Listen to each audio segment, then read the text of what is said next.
दोस्तों नमस्कार, मैं आपका सत्य लक्ष्मीकांत पंडित। और दोस्तों जैसे कि आप देख रहे हैं, लॉकडाउन में आज शनि जयंती और अमावस्या का दिन है और इन रंग बिरंगे फूलों के साथ हम समाज सेवा में जुटे कुछ समाज सेवियों से बात करने आए हैं। और हम आज विजयनगर क्षेत्र में हैं और हमारे साथ मौजूद है दो विशेष अतिथि, श्री श्री गौड़ समाज के सुनील पुराणिक जी और अशोक दुबे जी। और इससे आप स्क्रीन पर इनको देख पा रहे हैं। हम बातचीत की शुरुआत अशोक दुबे जी से कर रहे हैं। सर, इस बातचीत में आपका स्वागत है। नमस्कार। सर, कोरोना लॉकडाउन का समय चल रहा है, पूरे देश में सब लोग आत्मसीमित होकर इसका पालन कर रहे हैं, एक दूसरे की मदद भी कर रहे हैं। इंदौर में हम श्री गौड़ समाज के लोग जो हैं आपस में एक दूसरे को समन्वय कर रहे हैं, बात कर रहे हैं। पूर्वी क्षेत्र में आप काफ़ी सक्रिय रहे हैं। इस लॉकडाउन के दौरान आपको क्या लगता है कि श्री गौड़ समाज के लोगों को क्या क्या उपक्रम करना चाहिए ताकि समाज एक रहे और सब समन्वय से काम होता रहे? देखिए, हमारा श्री गौड़ ब्राह्मण समाज, जिसमें अधिकांशतः मध्यम वर्गीय परिवार व अल्प मध्यम वर्गीय परिवार के लोग निवास करते हैं। हाई प्रोफाइल को छोड़ दें तो हमारे मध्यम वर्गीय परिवार और अल्प मध्यम वर्गीय परिवार को आज के इस तारतम्य में पिछले 2 माह से जो कोरोना की व्यवस्था चल रही है उसके अंतर्गत कुछ परिवार काफ़ी तकलीफ में है। फाइनेंशियली भी तकलीफ में है, सामान के रूप में भी वो तकलीफ में है। ऐसी व्यवस्था में समाज का दायित्व बनता है कि वो ऐसे लोगों को के लिए कुछ आगे आए और कुछ करें। कुछ प्रयास समाज के कुछ लोगों ने, संस्थाओं ने इंदौर में किए हैं, इंदौर भी, पूरे इंदौर में भी किए हैं और हमारे पूर्वी क्षेत्र में भी हमने कुछ प्रयास किए हैं जहाँ तक संभव हुआ है। तो मेरे तो अपील समाज के हर व्यक्ति से, पूरे शहर के श्री गौड़ ब्राह्मण समाज के और संगठनों से अपील है कि वो इस कार्य के लिए आगे आए और ऐसे वर्ग को अपने यहाँ सहयोग प्रदान करें ताकि वो इस कठिन और विकट समय को आसानी से उसका निवारण कर सके। तो मैं अपील करता हूँ समाज के वरिष्ठ लोगों को और सक्षम परिवारों को कि ये इस ओर अपना सहयोग प्रदान करें और संस्थाएं कुछ इस ओर पहल करें। सर, अभी एक बहुत अच्छा उदाहरण आया था कि जिस प्रकार से भले काम होते हैं उसमें नए नए तरीके आते हैं। आजकल ज़माना टेक्नोलॉजी का है, व्हाट्सएप ग्रुप चल रहे हैं और समाज हित समूह जो जिसके आप एडमिन भी हैं, इस समूह ने एक अच्छा उदाहरण पेश करा है पूरे देश के लिए, प्रदेश के लिए। मध्य प्रदेश में तो पहला व्हाट्सएप ग्रुप है जिसने ग्रुप के माध्यम से एक समाज सेवा के बड़े उठाया और बहुत सारे ज़रूरतमंद परिवार के सदस्यों के परिवार को राहत सामग्री प्रदान की। आप इस चीज़ को कैसे देखते हैं कि ये गतिविधि और किस प्रकार से आगे बढ़ना चाहिए? नहीं, मेरे हिसाब से तो ये एक बहुत बड़ी उपलब्धि है इस ग्रुप की। इन्होंने एक ऐसा प्लेटफॉर्म समाज को दिया है जिसमें किसी को भी परेशानी नहीं होना चाहिए और इसके माध्यम से जो भी संगठन और भी जुड़ सके वो जुड़ के एक मत होके ये कार्यक्रम, इस योजना को फलीभूत का सफल बनाना चाहिए ताकि यह एक के माध्यम से, आज हमने देखा कि जो जूनी दौर में एक मंडलोई परिवार के को प्लेटफॉर्म रखते हुए जो इस ग्रुप ने कार्य किया है, इससे पूरे शहर में सामग्री वितरित हुई है। इसका लाभ मैं समझता हूँ कि अल्प मध्यम वर्गीय श्री गौड़ ब्राह्मण समाज को इसका पूरा लाभ मिला है और आगे भी ये चलना चाहिए और आगे इसका लाभ सबको मिलना चाहिए। सर, वैसे तो आप समाज के जाने पहचाने चेहरे हैं, बड़ा नाम है और हर कोई आपको जानता है, लेकिन आप भी विगत पिछले 25 सालों से एक संस्था के माध्यम से समाज सेवा कर रहे हैं। हम उसके बारे में कुछ जानना चाहेंगे आपसे। नहीं, मैं एक श्री गौड़ साख सहकारी संस्था चला रहा हूँ, सिद्धि विनायक सहकारी साख संस्था मर्यादित इंदौर, जिसका पंजीयन जनवरी 99 में हुआ था। ये करीब 20-21 सालों से सेवा है जिसमें समाज के मध्यम वर्गीय परिवार जुड़े हुए हैं और एक एवरेज अच्छी संस्था चल रही है और सबका सहयोग, समाजजनों का सहयोग, भरपूर प्रेम स्नेह, मुझे आशीर्वाद बुजुर्गों का सब मिल रहा है ताकि मैं इस कार्य को चलाने में सक्षम रहा हूँ। इसके साथ ही मैं एक श्री गौड़ ब्राह्मण समाज चिकित्सा सेवा संकल्प का भी वो चला रहा हूँ। मैं नहीं चला रहा हूँ, समाज चला रहा है, सहयोग मेरे साथी लोग चला रहे हैं और उसका भी लाभ समाजजन अच्छे से ले रहे हैं।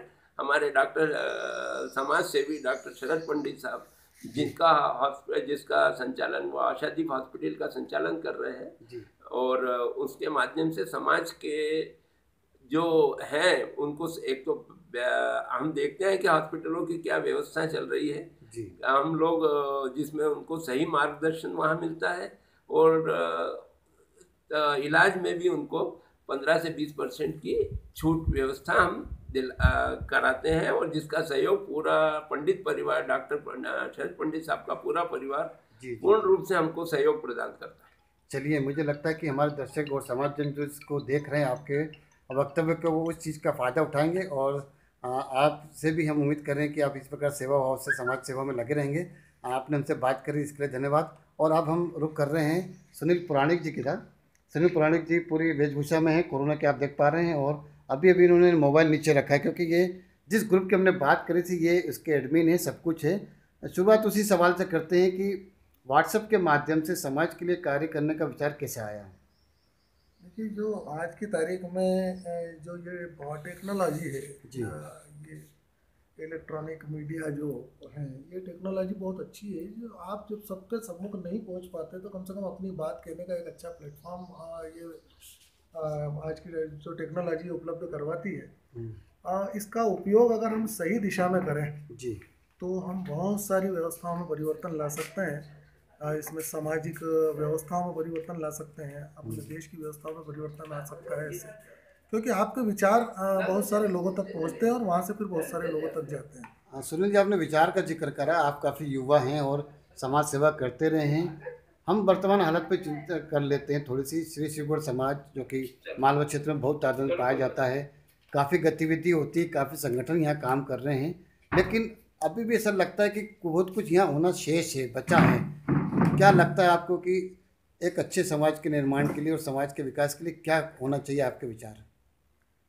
देखिए, कोई भी समाज जब तक पूर्ण रूप से संगठित नहीं होता है, एक समूह होता है। जी समाज का मतलब एक समूह, जी और समूह का ये मतलब होता है कि एक दूसरे के सुख दुख में आप काम आए जी जी और एक दूसरे की निरंतर प्रगति के लिए प्रयास करें। जी जी दीगर समाजों की व्यवस्था में अगर अपन देखें तो वो लोग काफ़ी तरक्की कर चुके हैं, और जब हम लोग इंदौर के बसाने वाले श्रीगुड़ समाज की तरफ नज़र डालते हैं जी तो कुछ दुख भी होता है और कुछ सोचने में भी आता है कि हम कहाँ हैं। जी आज अगर ये हमारे समाज में एक नेतृत्व हो जाए, जी एक अध्यक्ष की व्यवस्था बन जाए, या एक केंद्रीय समिति का निर्माण हो जाए, जी ये इसमें कोई दो मत नहीं है कि जो संगठन अभी तक काम कर रहे हैं, जी जी इन्होंने श्रीगुड़ समाज को काफ़ी जो है प्रसिद्धि दी है, काफ़ी नाम किया है, जी और हर क्षेत्र में इन्होंने काम भी किया है। जी लेकिन ये सारी शक्ति अगर मिलकर, अंगुली अलग अलग है, एक मुट्ठी का रूप धारण कर ले जी तो हम क्या नहीं कर सकते हैं। हर क्षेत्र में हम अपना प्रतिनिधित्व दे सकते हैं।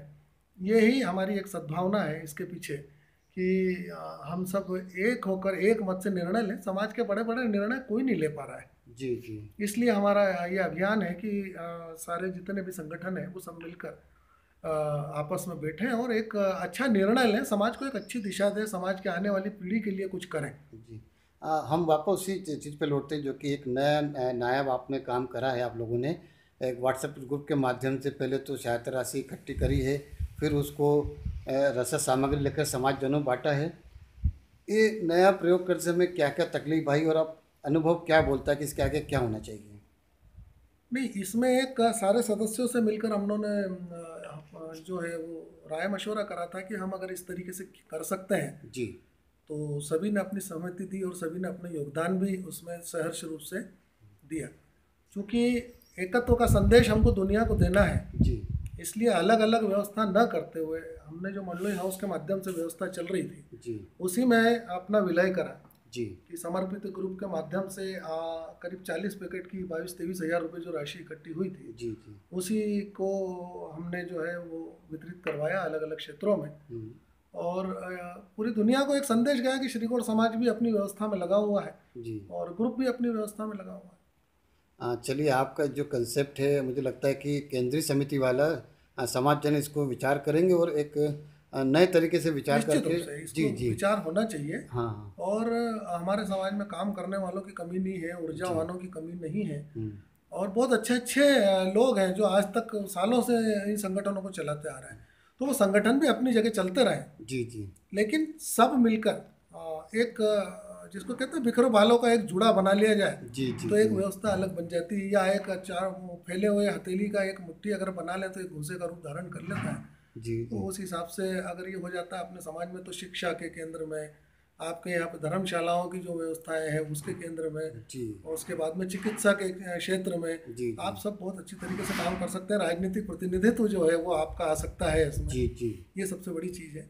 आज इंदौर को बसाने वाले समाज का कोई अस्तित्व इंदौर में दिखता नहीं है। हम्म, तो ये सब चीज़ें हैं, आप इसमें विचार करें सभी, और मेरा हाथ जोड़ के निवेदन है सभी से कि समाज में जो है वो इस तरीके की एक व्यवस्था लेके आए, बड़ा सुंदर सा एक समाज का निर्माण हो जाएगा। यकीनन मैं भी आपके व्हाट्सएप ग्रुप का मेंबर हूँ और देखता रहता हूँ। मुझे उम्मीद है कि जो समाजजन, जो वरिष्ठ समाजजन, युवा जन देख रहे हैं वो आपके इस विचार पे विचार करेंगे। शायद नए कल्पना से नई सृजन हो जाए। और सुनील जी, पुराणिक जी, आपका भी धन्यवाद, और दुबे जी आपका भी धन्यवाद, जो आपने कोरोना काल में समाज के लिए एक अच्छे विचारों की संकल्पना करी और अच्छे कार्य भी कर रहे हैं। हम उम्मीद करते हैं कि ऐसे ही आपके प्रयास जारी रहेंगे। आप दोनों का धन्यवाद। धन्यवाद।